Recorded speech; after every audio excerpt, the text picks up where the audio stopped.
Hi friends, మీకు ఈ video నచ్చినట్లయితే ఈ వీడియోని లైక్ చేయండి, సబ్స్క్రైబ్ చేయండి. గాయత్రి దేవి నయనికి తిలోత్తమకి కనిపిస్తూ ఉంటుంది. అప్పుడే తిలోత్తమ మణికాంతగిరికి వెళ్ళే దారి చెప్పక్క అని చెప్పు అని అడుగుతూ ఉంటుంది.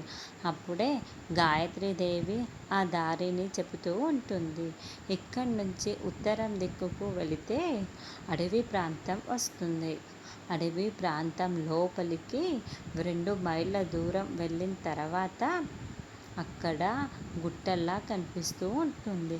అక్కడి నుంచి కుడివైపుకు తిరిగి పల్లాంగు దూరం వెళ్ళాక మణికాంతగిరికి వెళ్ళే దారి కనిపిస్తుంది.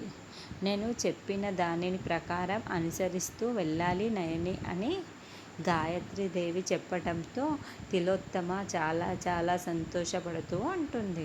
ఇలా గాయత్రీదేవి చెబుతూ ఉంటే ఆ అడవి ప్రాంతానికి మనకు చూపిస్తూ ఉంటారు. ఇదంతా వినేసిన తర్వాత అలాగే అమ్మగారు, అక్కడికి నేను వెళ్ళి భుజంగమణిని తీసుకువస్తాను, బాబుగారికి నయం చేస్తాను అని నయని చెప్తూ ఉంటుంది.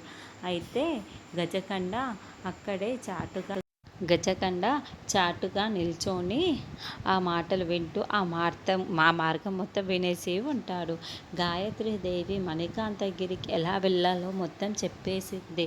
నేను వినేశాను కదా, నయని కంటే ముందు నేనే అక్కడికి వెళ్ళి ఆ భుజంగమణిని సాధించుకుంటాను అని అనుకుంటూ నయని పౌర్ణమికి అక్కడ వెళ్ళకముందే నేను వెళ్తాను, భుజంగమణి నా సొంతమే అని గజకండ అనుకుంటూ ఉంటాడు.